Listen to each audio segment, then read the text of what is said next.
Shalom buat kita semua. Saya bernama Ida Mariana Octavia Sibarani, mahasiswi Sekolah Tinggi Bibil Pro HKBP. Di sini saya akan membagikan renungan kepada kita semua, dan jangan lupa dukung video ini dengan cara menekan tombol subscribe, like, dan share kepada orang-orang yang kita kasihi agar semuanya mendapat berkat dari Tuhan. Selamat mendengarkan firman Tuhan. Yohanes 17 ayat 3, beginilah firman Tuhan. Inilah hidup yang kekal itu, yaitu bahwa mereka mengenal Engkau, satu-satunya Allah yang benar, dan mengenal Yesus Kristus yang telah Engkau utus. Inilah hidup yang kekal itu, yaitu bahwa mereka mengenal Engkau, satu-satunya Allah yang benar, dan mengenal Yesus Kristus yang telah Engkau utus. Saudara-saudari yang terkasih, saat seseorang mendapatkan anugerah hidup kekal, seketika itu juga ia telah diselamatkan dan memiliki hidup kekal. Mungkin kita bertanya kepada diri kita sendiri, bagaimana kita mengetahui bahwa kita telah memiliki hidup kekal? Ini juga dijawab oleh Yesus ketika ia mendefinisikan hidup kekal sebagai suatu hubungan dengan Dia. Mari kita perhatikan perkataan Yesus ketika ia menjelaskan pengertian hidup kekal sebagai suatu hubungan dengan Dia. Kita bisa melihat perkataan Yesus dalam doanya kepada Allah di kerajaan surga tepat sebelum Dia disalibkan. Inilah hidup yang kekal itu, yaitu bahwa mereka mengenal Engkau, satu-satunya Allah yang benar, dan mengenal Yesus Kristus yang telah Engkau utus.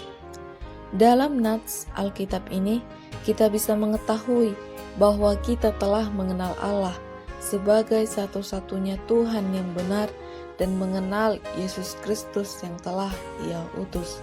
Maksudnya ialah pengetahuan akan Allah yang hidup dan benar, yaitu jenis pengenalan yang bersifat intim antara orang tua dan anak. Banyak orang berpikir bahwa hidup yang kekal hanyalah berarti hidup untuk selama-lamanya.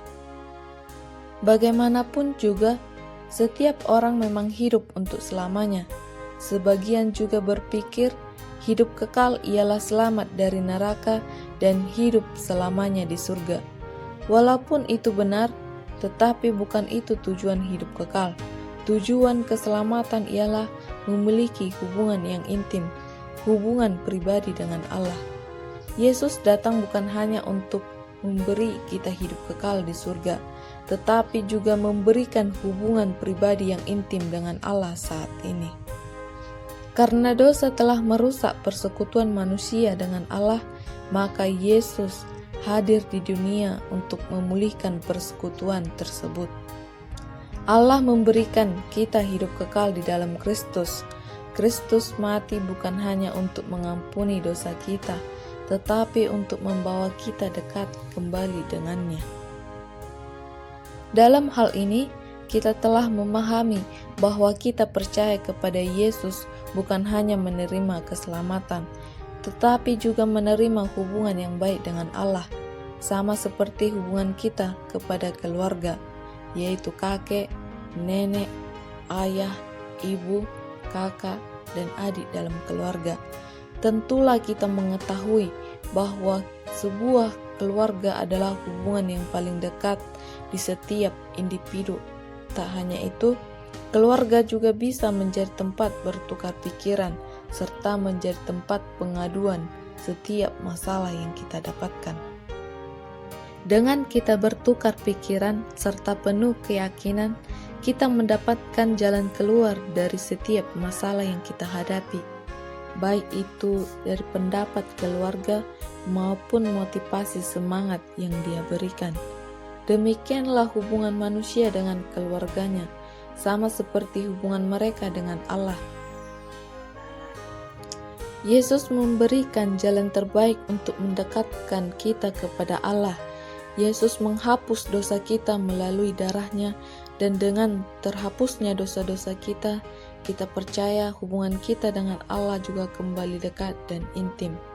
Dengan begitu, Allah menjadi tempat berlindung kita. tidak siapapun yang bisa melawan kita jika Allah menemani dan dekat dengan kita. Sungguh, kita melihat betapa besar kasih Allah kepada umat manusia dan dunia ini. Dia memberikan putranya Yesus Kristus sebagai jalan kebenaran menuju kerajaannya yang benar dan besar. Selain itu, kita juga tinggal dan hidup kekal bersama Allah dan Yesus karena kedekatan hubungan kita dengan Yesus melalui iman kita kepadanya. Kita diberkati. Amin.